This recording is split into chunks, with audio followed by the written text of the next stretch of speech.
on comprend ce passage, bien-aimé. On dit, à la 4e veille de la nuit, Jésus alla vers eux, marchant sur la mer. Quand les disciples virent marcher sur les eaux, ils furent troublés et dirent, c'est un fantôme. Et dans leur frayeur, ils poussèrent des cris. Ce sont des grands pécheurs, mais quelque part, ce sont des papas qui étaient en comme des enfants. On imagine un peu. Et Jésus leur dit aussitôt, rassurez-vous, c'est moi, n'ayez pas peur. Donc, ils ont eu peur. Nous avons souvent peur. Et c'est ce qui nous empêche d'avoir la foi. Parce que nous avons peur aux circonstances. Donc, une situation se présente, ce qui vient tout de suite, c'est la peur. Et comment ça va se passer? Et comment je veux faire? Comment je veux m'en sortir? Et on a dit, il y a la peur. Pierre et Jésus dit, n'ayez pas peur. Pierre lui dit, Seigneur, si c'est toi, ordonne que j'aille sur les eaux. Bien-aimé, Pierre n'a pas dit, Jésus, comme tu marches sur les eaux, moi je descends, je viens vers toi. Il n'a pas dit, non, moi j'ai la foi, je crois en toi, Jésus. Moi aussi je vais faire comme toi. Bien-aimé, c'est pour nous dire, pour dire à une personne que pour exercer également ta foi. Comme certains, tu as le don de guérison. Mais à des moments, il faut d'abord entendre que Dieu puisse t'ordonner d'y aller. Tu peux parfois partir, et puis Dieu ne t'a pas ordonné. Et après, tu te rends compte qu'il n'y a pas la manifestation. Ta foi ne produit absolument rien parce que Jésus ne t'a pas ordonné. Pierre pouvait dire, je connais Jésus, j'ai l'habitude d'être avec lui, c'est mon maître, je fais comme lui. Non, il n'a pas dit ça. Il dit, si c'est toi, ordonne. Donc, il avait besoin d'une parole. Donc, parfois, nous avons besoin d'une parole pour exercer notre foi. Et ordonne que j'aille vers toi sur les eaux. Et il dit, viens. Et en ce moment, Pierre est sorti. La Bible nous dit, il a marché, il a marché, il a marché. Maintenant, qu'est-ce qui s'est passé? La nature est revenue. Au départ, il avait quoi? Il avait la peur. Quand les événements se sont accentués, la peur est revenue. Et nous connaissons la suite. Alléluia. Amen. Nous ne devons plus faire des choses sans pour autant. Donc, il y a une situation peut-être que tu n'as pas écouté la voix du Seigneur.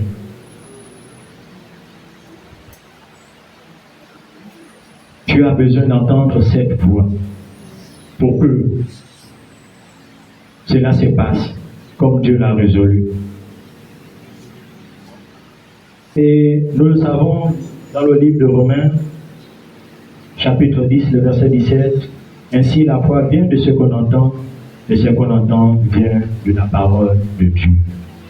Donc il y a le don que Dieu peut nous faire, comme nous avons vu un peu plus haut, et nous avons au travers de la parole. Et j'ai envie de dire à une personne qui reste souvent à la maison, toi qui n'es pas au contact de la parole, si Dieu ne t'a pas fait le don de la foi, alors au travers, au contact de sa parole, tu vas recevoir cette foi.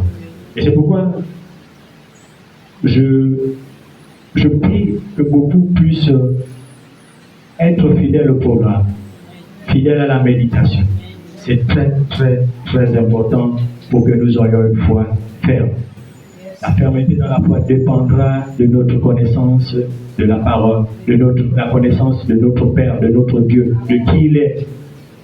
Qu'est-ce qu'il a promis faire pour nous? Si tu ne sais pas ce que Dieu a réservé pour toi, tu auras du mal à avoir la foi. Et ce matin, il nous demande d'être au contact de sa parole. Alléluia. Amen. Rapidement, on va voir un autre point. À quoi me sert la foi? J'ai envie, quelqu'un va me dire, mais à quoi me sert moi en ce moment de faire la foi? C'est peut-être réservé au pasteur, parce que le pasteur est appelé à. Bien-aimé, on va comprendre que la foi est nécessaire pour chacun d'entre nous.